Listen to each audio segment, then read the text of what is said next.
Hey guys, thanks for joining us. It's Fred and Sheila. Sheila's behind the camera. Okay. Sheila has got the flu, and when she gets the flu, she her voice just about say something, Sheila. Ah. So you're stuck with me. Well, you're stuck with me. Even if Sheila was here, she won't be able to get a word in, would you, babe? Guys, we have a update on the Johnny Edrington case, and the update is there's no update. We've been trying to get the case reopened, been trying to get people to look at it, been trying to get information, and it's just not working out. But Sheila and I got a letter to show you here in a minute. I will show you that and tell you about it. But Sheila and we try to watch Charles Stanley every Sunday, at least one of his shows. And last week was part 1 on patience or waiting. And then we just probably go watch part 2. Waiting for the Lord. And it was talking about waiting and having patience and faith. And, Sheila and we've told a couple of people that, this Johnny Edrington case to us, it just come out of the blue. It was just something, it was about like Joseph Couch. We just watching the news and children no school and different things. And Sheila said, those kids, if they're not going to school, they're probably not even getting to eat. And yeah. We said, let's go over and see if we can find him. We didn't think we was going to find Joseph Couch. What's the odds of us finding Joseph Couch out in the forest? We did it more or less. The first night was just a joke, just a date night and give us something to do.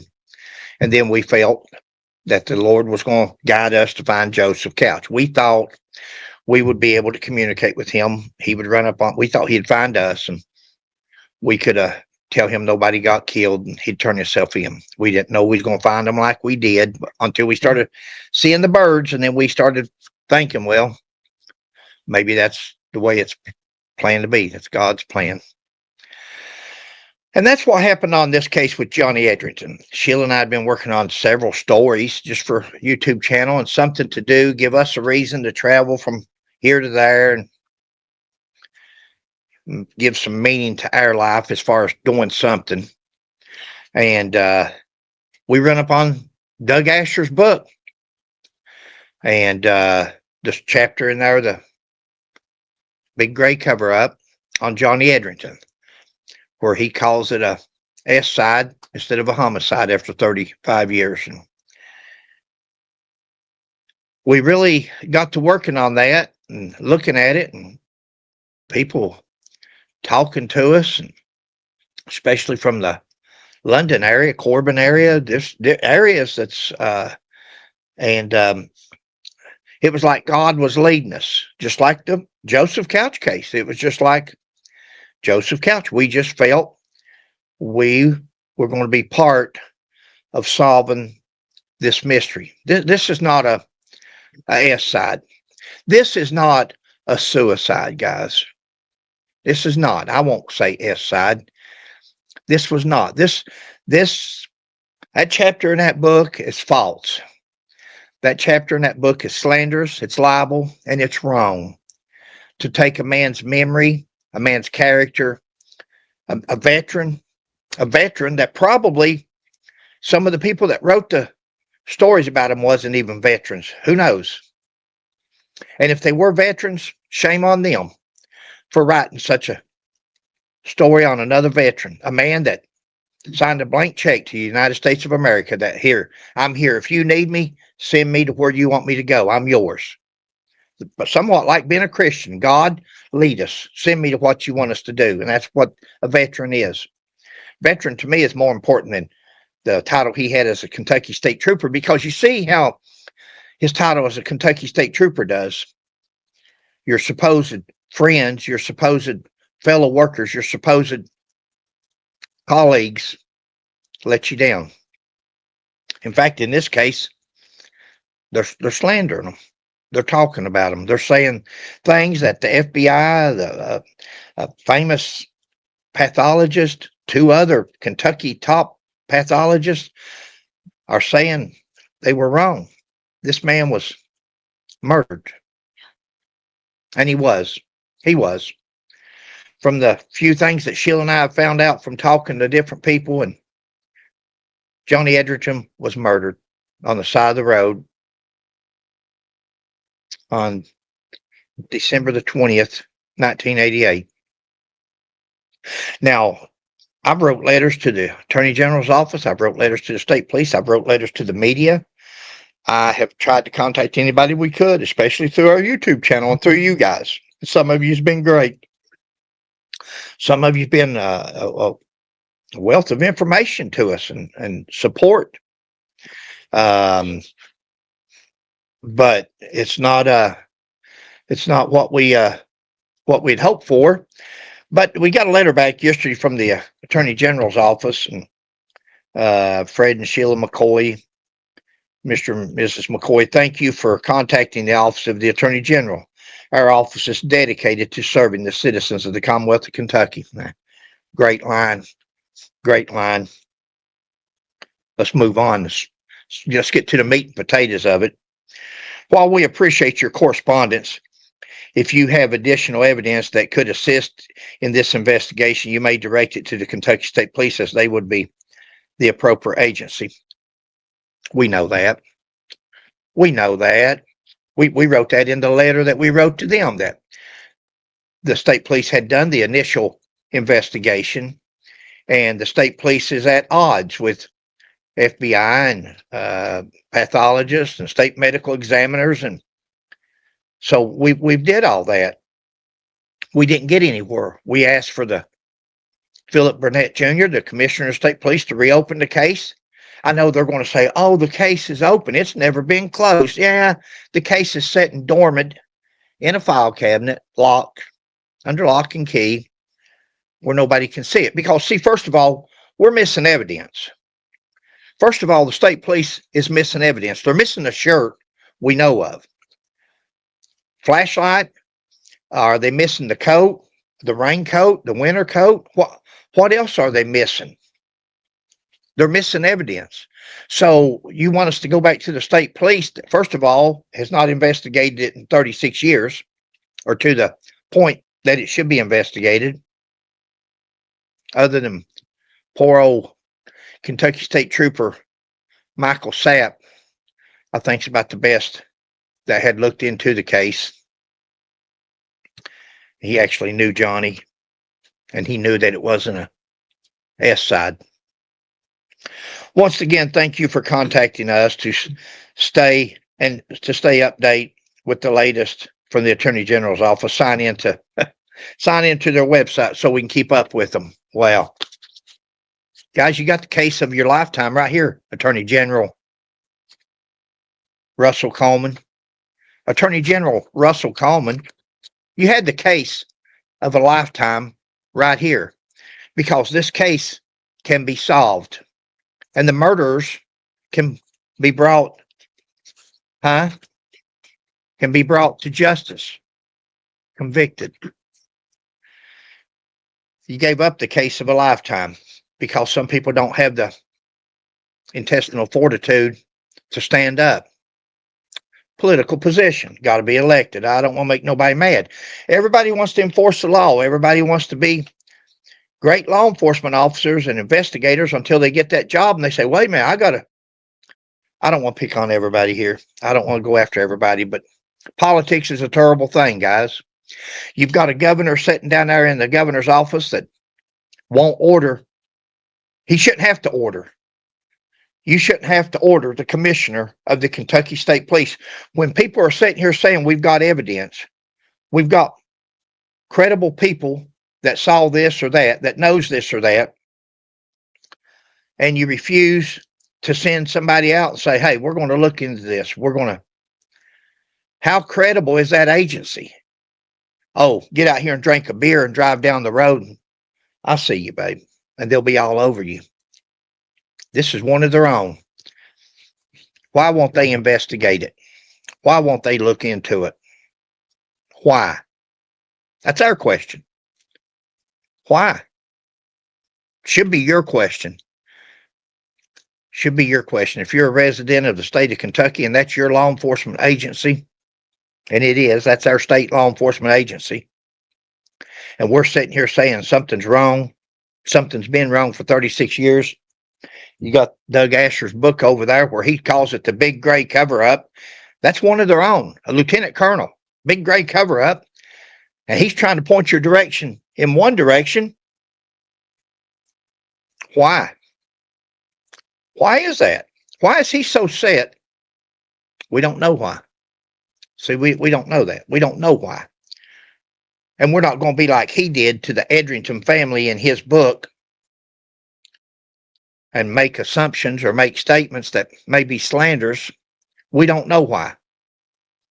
He says that Johnny Edrington, honored by the President of the United States, sitting there shaking hands with George Bush. Guys, I've got paint on me. I've been painting earlier today and I didn't get it all off somewhere. Why would you want to discredit somebody like that and say after 36 years, well, it was a S side? I don't know why. I really don't. I wish we did. Sheila and I have spent many a hour talking about it, and we don't know why, but somebody does.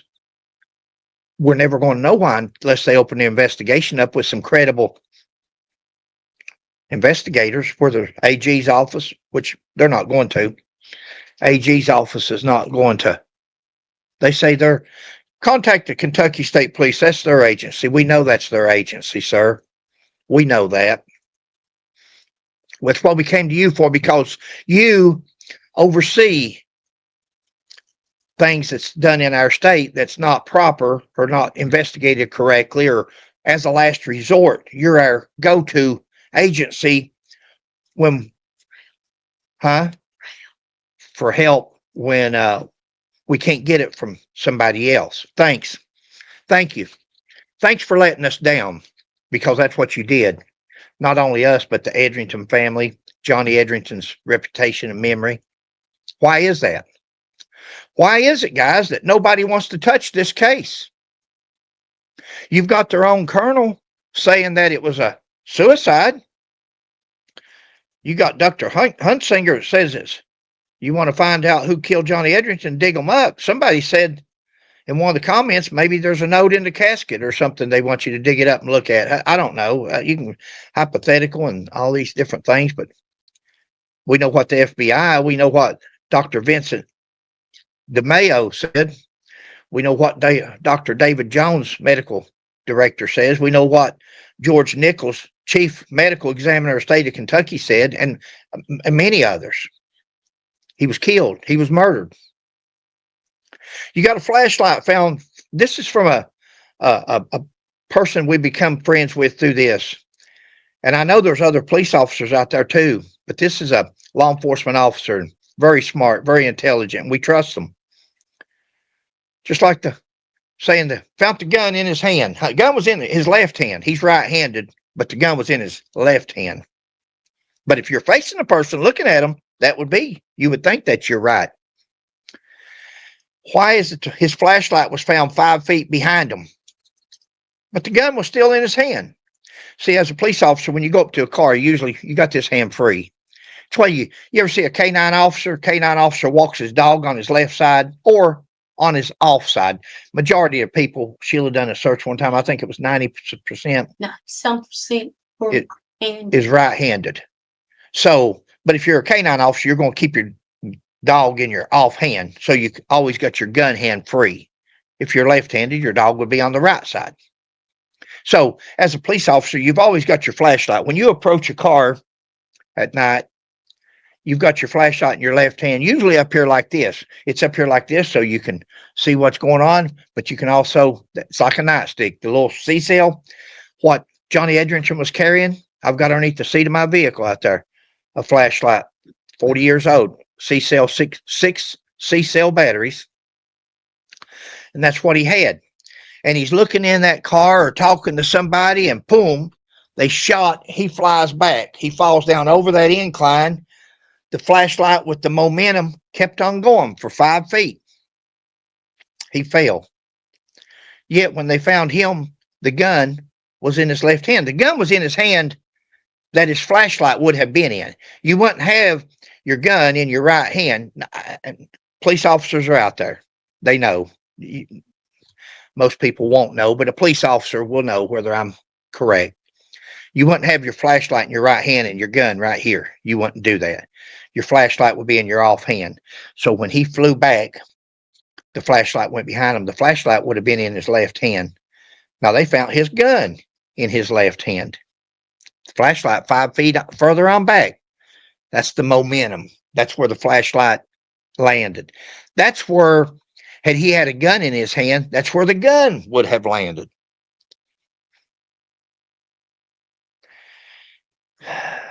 Guys, there's no update. There's no update to give other than the Attorney General's office said they're not going to investigate. It looks like our beloved governor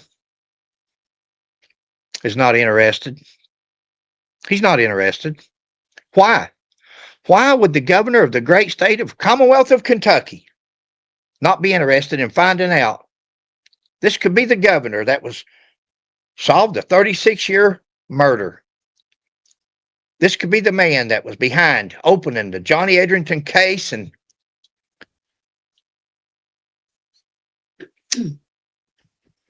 that's enough.